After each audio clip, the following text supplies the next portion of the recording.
بسم اللہ الرحمن الرحیم وبہ نستعین انہ خیر ناصر و معین وصلی اللہ علی محمد وآلہ الطاہرین۔ الحمدللہ، خداوند منان کے لطف و کرم سے ہماری گفتگو بدایت الحکمت کے مرحلہ خامسہ میں ہے، اور آج انشاءاللہ فصل سادس یعنی چھٹی فصل کو شروع کریں گے۔ چھٹی فصل کے اندر مرحوم علامہ نو اور اس کے بعض احکامات کو ذکر کرتے ہیں۔ سب سے پہلا مسئلہ جو اس فصل کے اندر بیان ہو رہا ہے وہ یہ ہے کہ ماہیت نوعیہ خارج میں وجود واحد کے ذریعے سے موجود ہے۔ مثلا انسان خارج میں مثلا زید کے ضمن میں موجود ہے تو یہ زید کا وجود واحد ہے۔ ایسے نہیں ہے کہ ایک اس کا جز حیوان ہو اور دوسرا جز جداگانہ طریقے سے ناطق ہو، یعنی ماہیت نوعیہ کے جو اجزاء ہیں، حیوانیت و ناطقیات، مقام عقل میں مقام تحلیل میں جداگانہ اجزاء ہیں، لیکن وہی ماہیت نوعیہ خارج کے اندر وجود واحد کے ذریعے سے موجود ہے۔ یہ پہلا مطلب کہ جو بالکل روشن ہے۔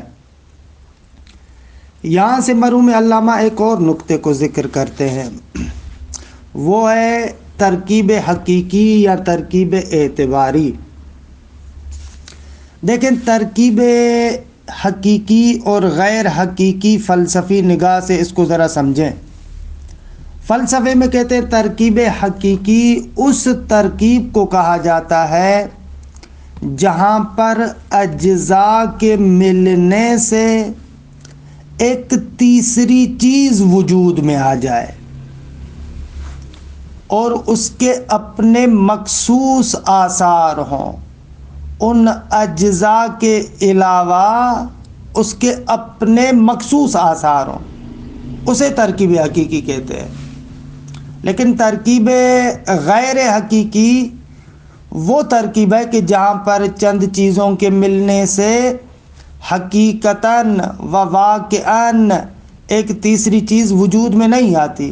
مثال، مختلف سپاہیوں کو آپ جمع کریں اور اس سے ایک لشکر بنائیں، یہ ترکیب غیر حقیقی ہے۔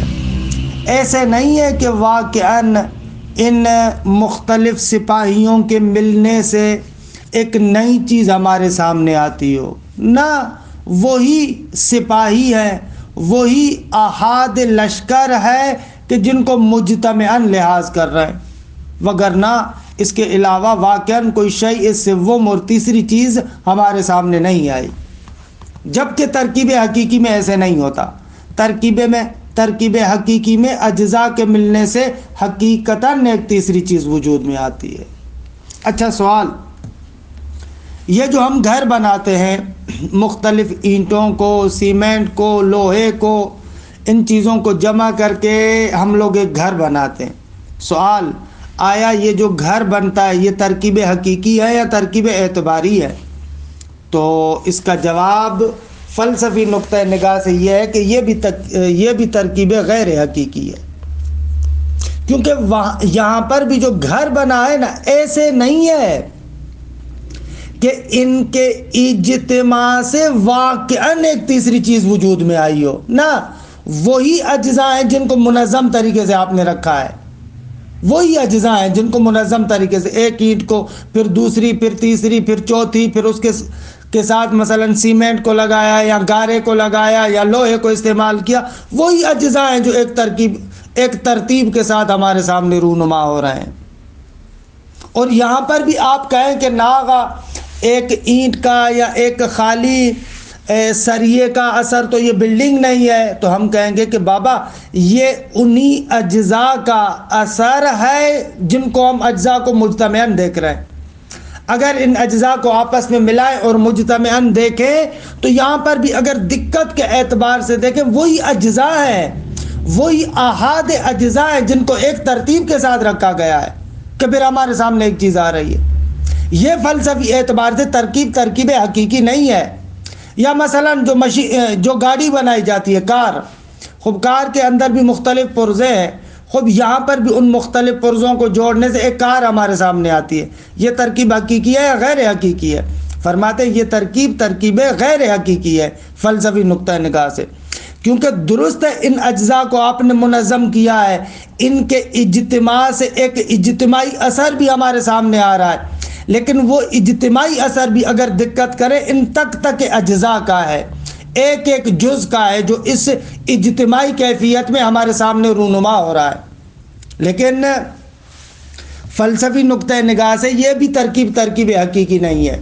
فلسفی نقطہ نگاہ سے ترکیب حقیقی وہاں پر ہے جہاں پر اجزاء کے تشکیل دینے سے واقعاً شیء واحد سومی وجود میں آ جائے، کہ تقریباً یہاں پر بعض بزرگان یہ بھی کہتے ہیں کہ وہ اجزاء اپنا جز ہونے کے اعتبار سے وجود کھو دیتے ہیں، اصلاً ایک تیسری چیز وجود میں آتی ہے۔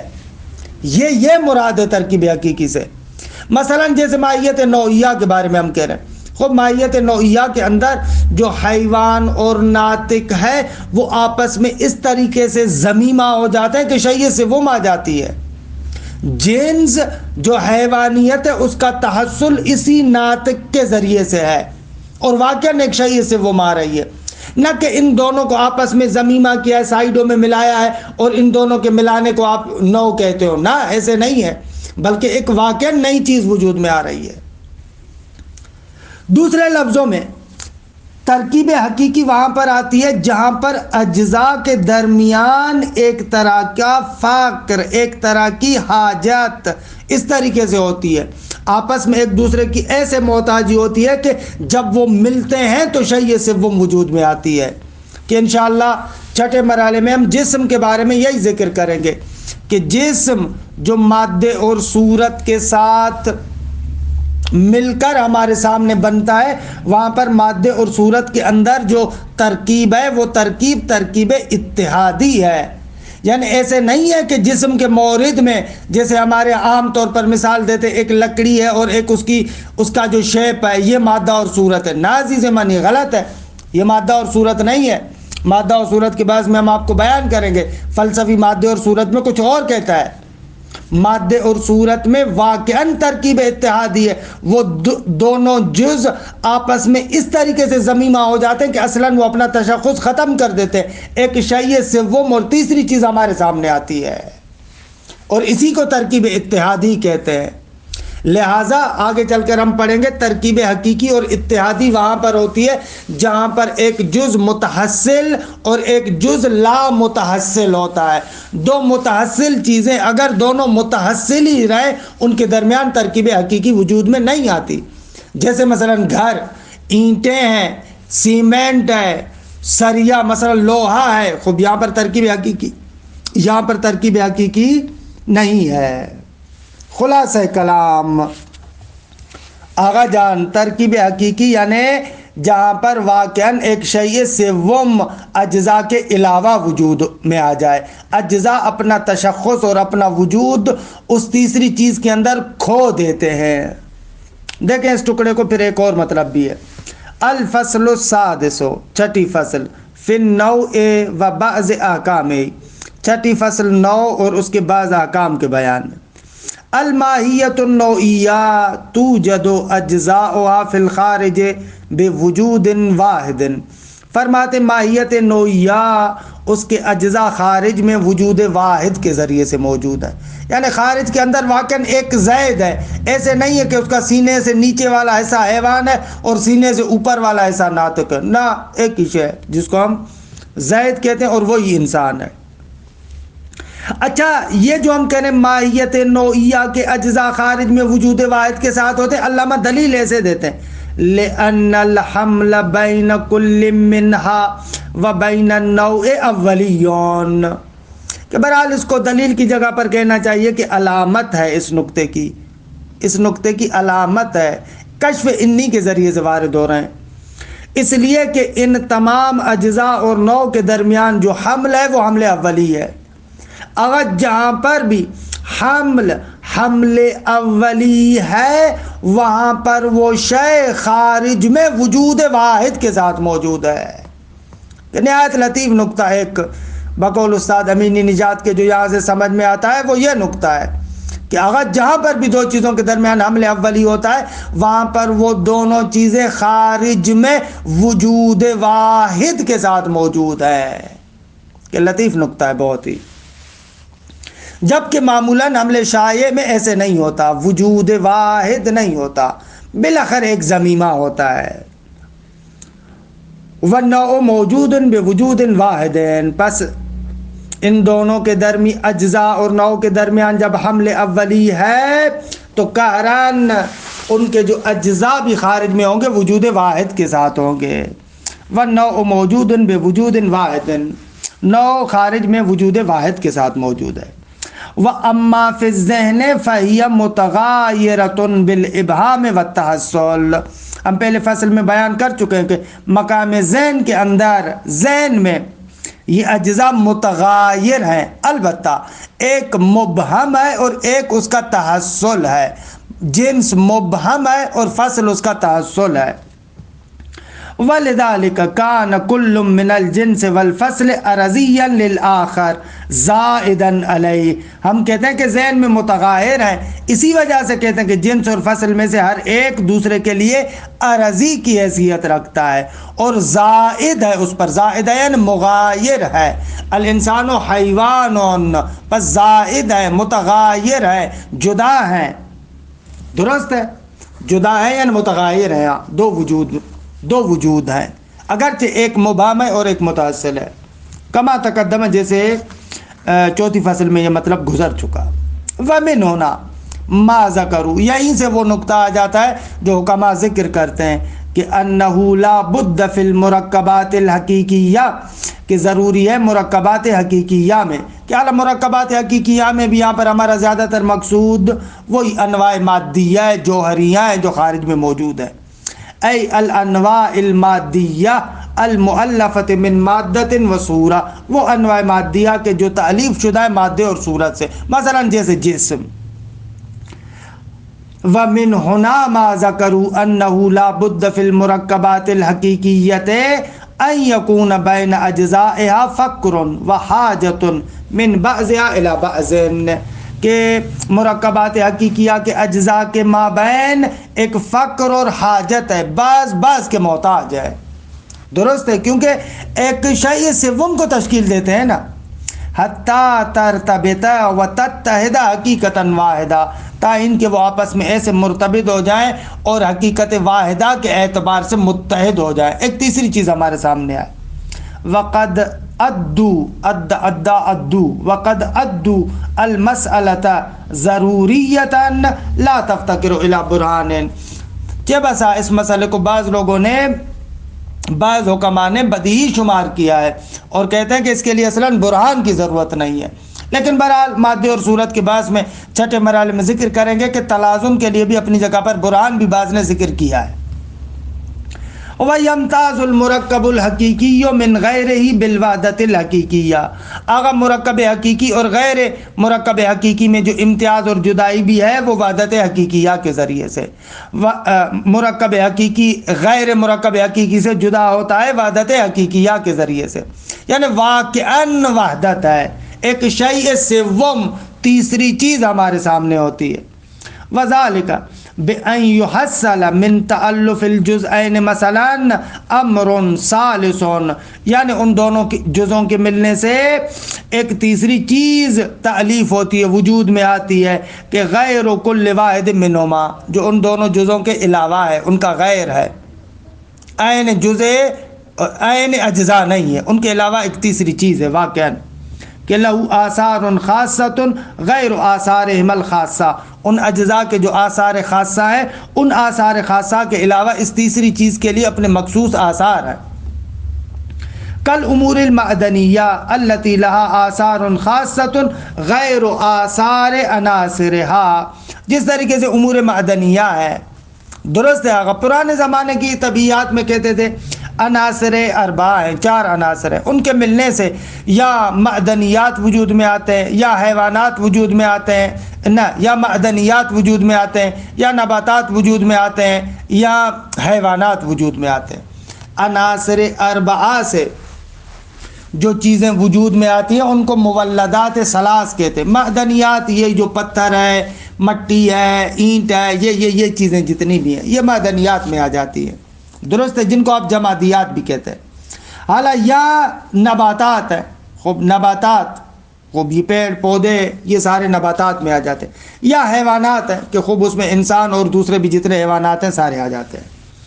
تو کہہ رہے ہیں جس طریقے سے امور معدنیات، مثلا مٹی ہے، مٹی سے مثلا آپ فرض کریں کہ ایک چیز وجود میں آ جائے، مثلا پتھر ہے یا مثلا سونا ہے یا مثلا اس قسم کی چیزیں ہیں، درست ہے، یہ جو سونا ہے یا جتنے بھی اس قسم کے امور ہیں، خوب وہ ان اجزاء عناصر اربع کی ترکیب سے وجود میں آئے، لیکن اب ایسے نہیں ہے کہ پانی جدا ہو، مٹی جدا ہو، فلاں جدا ہو، نہ ایسے نہیں ہے، واقعاً ایک نئی چیز وجود میں آ گئی ہے، ایک شیء جدید وجود میں آ گئی ہے۔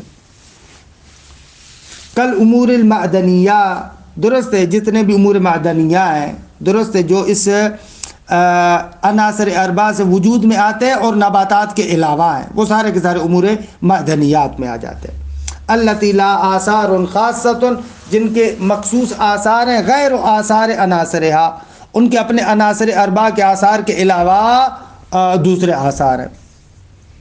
لا کل عسکر کے المرکب من افراد، نہ کہ لشکر کی طرح کہ جو مختلف سپاہیوں سے بنتا ہے، لا کل بیت کے المؤلف من اللبن والجس وغیرہما، اور نہ ہی وہ گھر کہ جو بنتا ہے اینٹوں سے، جس یعنی وہ کیا کہتے ہیں اس کو،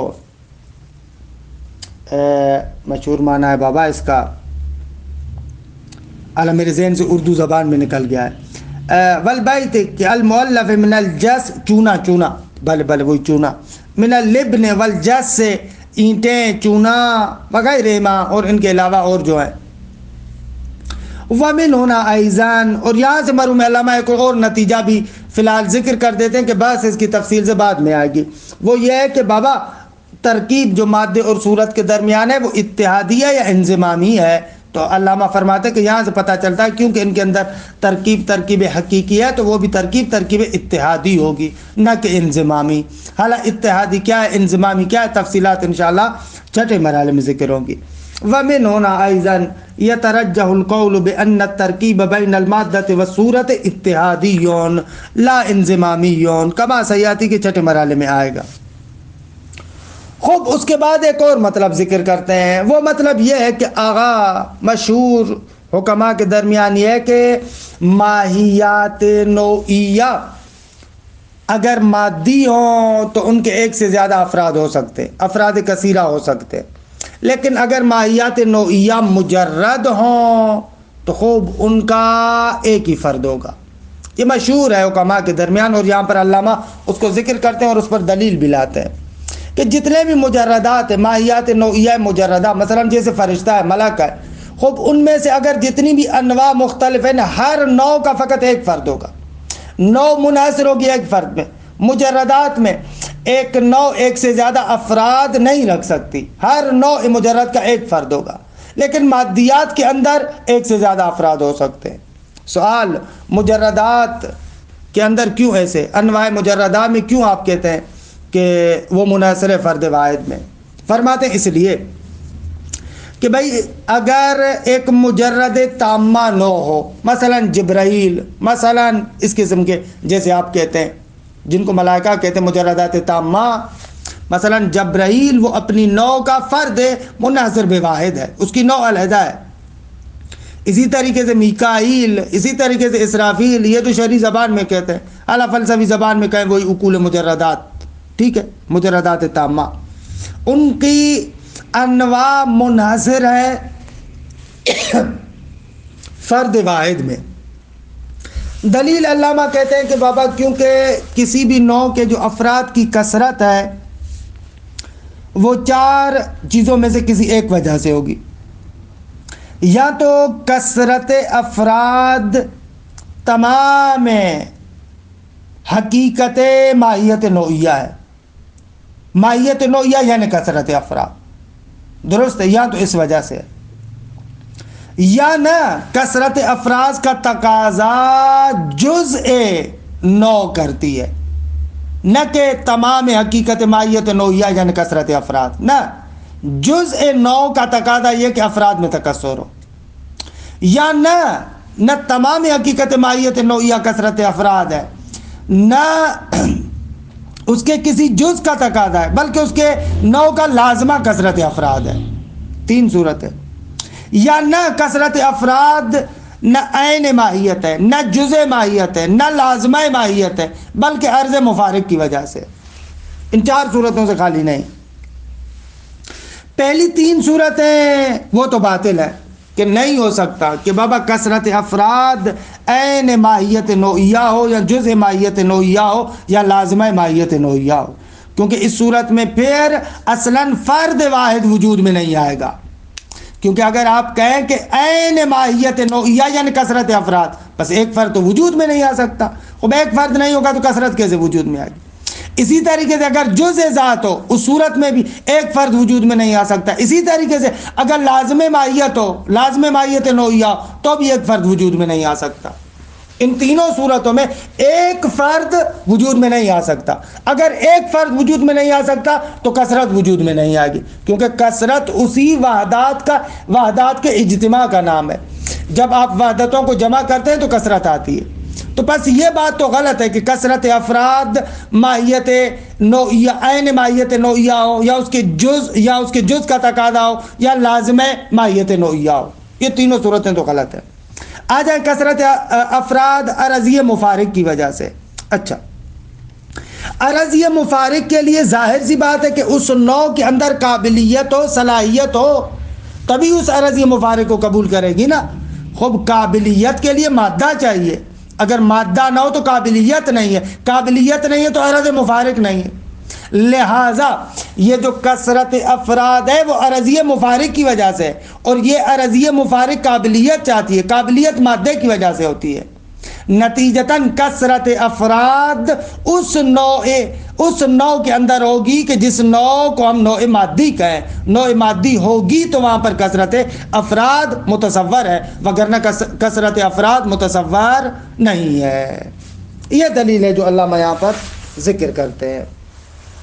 ثم ان من الماہیات النوعیہ، فرماتے ہیں کہ ماہیات نوعیہ میں سے بعض ماہیہ کثیرۃ الافراد، بعض وہ ہیں کہ جو کثیرۃ الافراد ہیں، یعنی ان کے افراد زیادہ ہیں.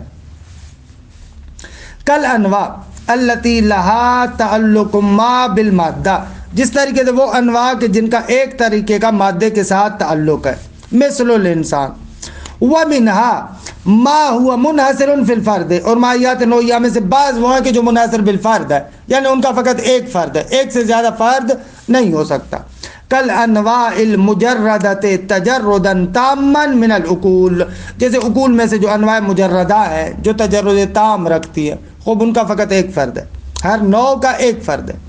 وذالک، آگا یہ کیوں ہے؟ فرماتے وہ اس وجہ سے کہ لأن کثرت افراد النوع، اس لیے کہ افراد کے نوع کے افراد کی جو کثرت ہے، اما ان تکون تمام ماہیت النوع، یا تو عین ماہیت نوعیہ کثرت افراد ہے، او بعضها، یا کثرت افراد نوع بعض ماہیت نوعیہ ہے، او لازمۃ اللہ، یا نہ ایک ماہیت نوعیہ کا لازمہ کثرت افراد ہے. وعلی جمیع هذه التقادیر، تینوں صورتوں میں لا یتحقق لا فردون، ایک فرد، ایک خالی فرد وجود میں نہیں آ سکتا. کیوں؟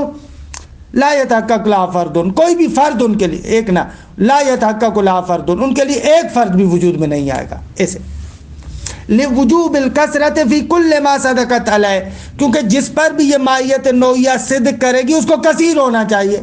اور ظاہر سی بات ہے کہ وہ کثیر تب بنے گا جب پہلے واحد ہو. جب واحد نہیں ہو سکتا تو کثیر وجود میں نہیں آ سکتا. ولا کثرت الا مع الاحاد، اور ظاہر سی بات ہے کہ کثرت احاد کے بغیر تو ناممکن ہے. پس هذا خلفون، کہ آپ کہیں کہ اس کے افراد کثیرہ ہے، نہ میشے. وَإِمَّا أَن تَكُونَ، وہ اوپر والے جو 3 لنگے بیان کیے تھے اس کا چوتھی شک یہ ہے. وَإِمَّا أَن تَكُونَ لِعَرَضٍ مُفَارِقٍ، یا کثرت افراد نو عرضی مفارق کی وجہ سے، کہ يَتَحَقَّقُ بِانضمامِهِ وَعَدَمِ انضمامِهِ لعرض مفارق، کہ يتحقق بانضمامه وعدم انضمامه الکثرت، اس عرضی مفارق کے ضمیع میں ہونے یا ضمیع میں نہ ہونے کی وجہ سے کثرت وجود میں آئے. ومن الواجب حینئذ، جب یہ اس عرضی مفارق کی وجہ سے ہے تو اب ضروری ہے اس صورت میں کہ ان یکون فی النوع امکان العروض والانضمام، اگر اس نوع کے اندر یہ قابلیت ہو، امکان استعدادی ہو اس عرضی مفارق کے عارض ہونے کے لیے، اس عرضی مفارق کے ضمیمے کے لیے اس کے اندر قابلیت ہو، تبھی تو وہ عرضی مفارق یہاں پر آئے گی نا، کہ اس امکان سے مراد وہ امکان استعدادی ہے. ولا يتحقق ذلك الا بمادۃ، اور یہ امکان استعدادی اور قابلیت مادے کے بغیر ممکن نہیں ہے، کما سیاتی انشاءاللہ. پس فکل نوع کثیر الافراد فهو مادی، پس ہمارے پاس نتیجہ یہ آیا کہ اگر ہر نوع جو کثیر الافراد ہے وہ مادی ہے. اگر اس کا عکس نقیض بنا ہے وہ یا ناقص ہو، یعنی عکس نقیض کیسے بنے گا؟ الا ان ما لا مادۃ له لیس بکثیر الافراد، جس کا کوئی مادہ نہیں ہے وہ کثیر الافراد نہیں ہے. مادہ نہیں ہے یعنی کیا؟ یعنی نوع مجرد. وهو المطلوب، اور مطلوب بھی ہمارا یہی ہے. خوب دیکھیے یہ بات یہاں پر تمام ہوئی. وصلی اللہ علی محمد وآل بیتہ الطیبین الطاہرین.